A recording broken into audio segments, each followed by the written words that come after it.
It's Monday, week 1, September 1998. We are in the heart of the Attitude Era.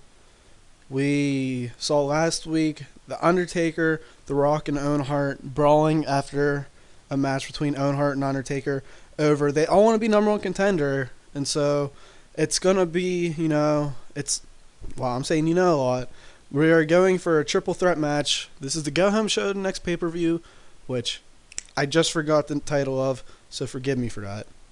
Also, we saw Stone Cold accept Kane's challenge of the first blood match. I thought at the time that's an interesting gimmick match for Kane, since how does he lose? And then, I thought the execution of that was very well. I thought that match is very underrated, and it was in my hometown of Pittsburgh, which I said probably multiple times. But, that was really overshadowed by Mankind versus Undertaker. And so, yeah, we did that. That was before the SummerSlam match with Undertaker. We're doing it following, which I think kind of works too. We see Mankind and Al Snow taunting Brian Pillman. Not taunting, but, making fun of him a little bit. Just how serious he takes himself. So Bob Holly turned heel, trying to make something of him as a face. He was getting nowhere. To me, he needs to be hated, to be mid-card, and then switch him back to a face. Because what is Bob Holly as a face? He's just nothing. No gimmick needed kind of guy. We see Road Dogg Batista and the Marvelous Ones. They're going to be going at it. Pretty much Marvelous Ones, Mark Maron and Mike Barton, for those who don't know, have been the heel tag champs to fairly good amount of success. I'm really enjoying their heel run. And you know what? Their run's going to be a lot longer than I thought. I think it could be another 2 to 3 years. Mark Maron isn't up there in age. I think he's 38. I don't like really having guys over 40. I'm weird like that. But if not broke, why fix it? We see the Road Warriors and the Corporation, Umaga and Ken Shamrock, have a feud. This is pretty much to establish Umaga and Ken Shamrock as a good tag team for the future.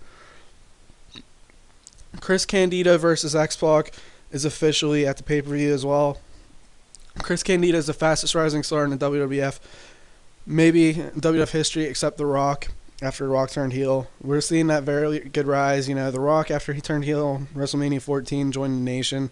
We saw him really rise up the ranks pretty fast, and we're seeing the same thing with Chris Candido rise up pretty fast as Kurt Hennig's protege.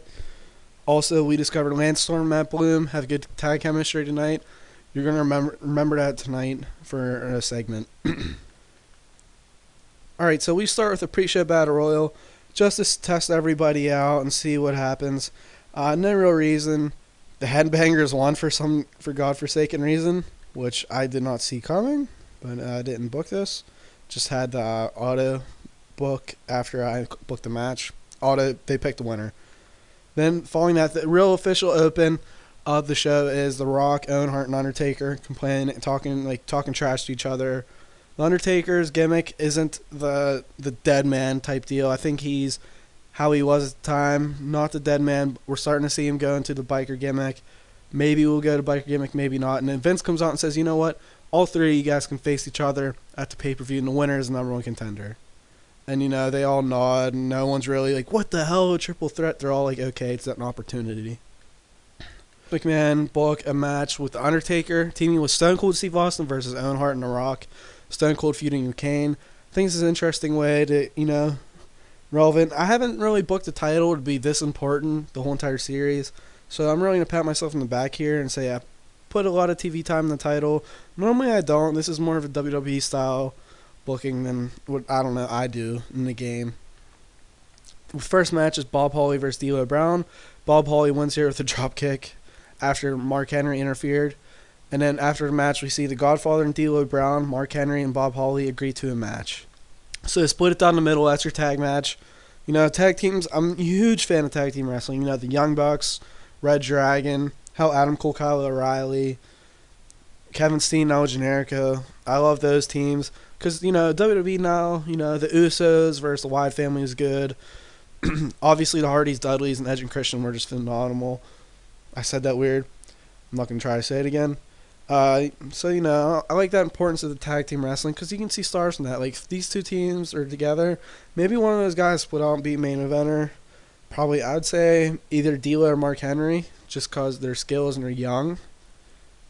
But other than that, all right. Following that, we see Ken Shamrock versus Road Warrior Animal. Road Warrior Animal gets the upset victory over Ken Shamrock after Umaga defeated Hawk.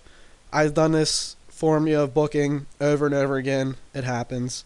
I understand you guys probably don't want to see it, but I figure it's a fair way for the fans to get involved in the storyline, understand, okay, these guys are kind of equal. These teams are equal, so let's see who wins. We then see William Regal cut a promo on Triple H. He's flagged by the Un-Americans, and then we see him, Val Venus, and William Regal call out their new member of the Un-Americans, none other than Matt Bloom. Pretty much Matt Bloom and Lance Storm teaming up. This gives opportunity to William Regal and Val Venus, just be singles guys, and they could be it. It was paired of two weak members who have good chemistry together. Yeah, I said that weird. So pretty much, this is Un-Americans. Matt Bloom, not American, or is American, but maybe I can get him some heat talking trash in his own country. Turncoat. From there, we see DX versus Un-Americans, and then DX gets the win, but if you notice, William Regal wasn't involved, so it's not really hurting him. It's not hurting Un-Americans too much because they're losing to DX, who are top guys. And then these next two angles coincide with each other, so remember that. We then see, actually not, I'm sorry, I messed up. Take that back. We see Kurt Hennig, interview. I changed Kurt Hennig's picture. Last one bothered me. That's me. But, he interviews Chris Candido and X-Pac, like host segment, like Miss TV, or I can't believe I said Miss TV first, like, Piper's Pit type deal. And pretty much they end up brawling. Kurt doesn't get involved in the brawl. We're saving any physical action with him for as long as possible. From there we go to the Extreme Allies, Mankind, Al Snow versus the Marvelous Ones. And there's a lot of shit going on here. During the match, Brian Pillman ran in and attacked the Extreme Allies. Mike Barton switched gimmicks, man on a mission. Him and Mark Merritt the same mission. He used to be Impact player. It was weak. So let's change it to get better. A lot of good chemistry going on in the match. 74, it's because I protected Mankind fairly well. And, I figured that's top priority to make sure Mankind doesn't get diminished, because this isn't really a throwaway. This is a little bit of a throwaway match, but not really. And then right after that, we see Brian Pillman attack Mankind. This is the two gimmicks that coincide with each other, I believe. And then we see Road Dogg and Batista chase off the Marvelous Ones. Excuse me for earlier. This was the two gimmicks that coincide with each other. Two angles. I know I said gimmicks. From there, we see Stone Cold Steve Austin cut a promo on Kane. So Kane, I don't know how I'm going to make you bleed, but I'm going to. That's the bottom line because Stone Cold said so.